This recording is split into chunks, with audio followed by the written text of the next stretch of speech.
আমরা তো সবাই অজু করি, কিন্তু অজু করার সময় আমাদের থেকে মারাত্মক মারাত্মক ভুল হয়ে যায়। যেমন আমরা অজুর শুরুতে বিসমিল্লাহ বলি না, আমাদের থেকে বিসমিল্লাহ বলা হয় না, অথচ হাদিসের শুরুতে বিসমিল্লাহ বলার কথা এসেছে। তাই অজুর শুরুতে বিসমিল্লাহ পড়া না হলে উক্ত সুন্নত আদায় হবে না। তবে অজুর শুরুতে বিসমিল্লাহ পড়তে ভুলে গেলেও অজুর মাঝে বিসমিল্লার কথা স্মরণ হলেও কোনো কোনো ফাঁকেই তখন তা পড়ে নিতে বলেছে। এছাড়া কোনো কোনো ফাঁকেই অজুর প্রত্যেক অঙ্গ ধোয়ার সময়ও বিসমিল্লাহ পড়ার কথা বলেছেন। তাই অজুর শুরুতে বিসমিল্লাহ পড়তে ভুলে গেলেও মাঝখানে আমরা বিসমিল্লাহ পড়ে নিব।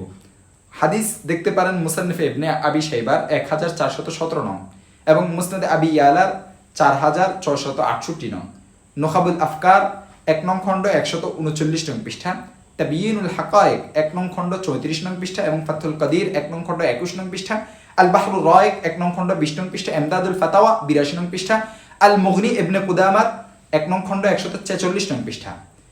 দ্বিতীয় যে সুন্নতটি আমরা পালন করি না তা হচ্ছে মিসওয়াক। মিসওয়াক করা হয় না আমাদের থেকে, অথচ হাদিসের মধ্যে কি এসেছে চলুন জেনে নেওয়া যাক।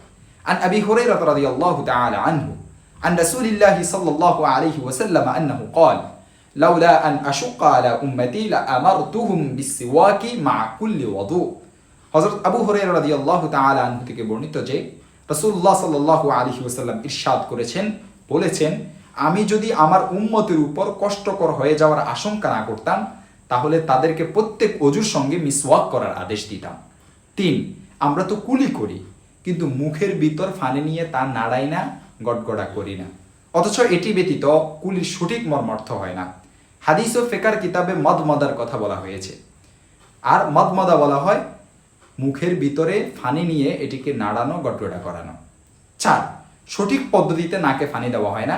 নাকে ফানি দেওয়াকে বলা হয় ইস্তিনশাক, যার অর্থ হচ্ছে ফানি নাকের সামনে নিয়ে টানা, যাতে করে ফানি নাকের ভিতরে উপরে উঠে এবং নরম জায়গাতে পৌঁছে যায়, তবে এত জোরে টানবো না যার ফলে ক্ষতি হয়ে যায়। 5, নাক জাড়া ও নাকের ময়লা পরিষ্কার করি না আমরা। 6, অজুতে আমরা আঙ্গুল খিলাল করি না। মাসআলা হচ্ছে স্বাভাবিকভাবে আঙ্গুলের ফাঁকে ফানি পৌঁছে গেলে খিলাল ব্যতীত তখন খিলাল করা সুন্নত, আর খিলাল ব্যতীত ফানি যদি না পৌঁছে তখন খিলাল করা ফরজ। পায়ের আঙ্গুল খিলাল করার নিয়ম হচ্ছে খিলালের জন্য বাম হাতের কনিষ্ঠা আঙ্গুলকে ব্যবহার করবে এবং ডান পায়ের কনিষ্ঠা থেকে শুরু করবে।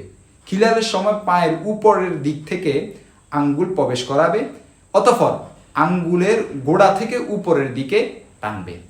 দলিল দেখতে পাচ্ছেন সুনানে আবু দাউদ 1 নং খণ্ড 19 নং পৃষ্ঠা থেকে 20 নং পৃষ্ঠা এবং জামিউত তিরমিজি 1 নং খণ্ড 16 নং পৃষ্ঠা, মুসনাদে আহমদ 29 নং খণ্ড 388 নং পৃষ্ঠা এবং 26 নং খণ্ড 309 নং পৃষ্ঠা ও খুলাসাতুল ফাতাওয়া 1 নং খণ্ড 22 নং পৃষ্ঠা, বাদায়ুস সানা 1 নং খণ্ড 114 নং পৃষ্ঠা, তাবিয়িনুল হাকায়েক 1 নং খণ্ড 37 নং পৃষ্ঠা, রদ্দুল মুহতার 1 নং খণ্ড 117 নং পৃষ্ঠা। 7, কোনো জায়গা শুকনা থেকে যায় এমন যদি হয় তাহলে অজু হবে না।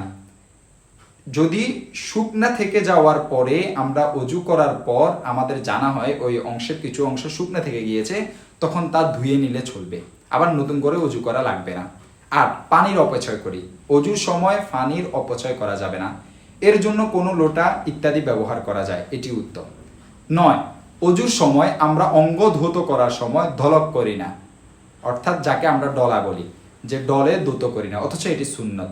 তাই আমরা দলক করা অর্থাৎ অঙ্গগুলো ডোলে ধোয়ার চেষ্টা করব।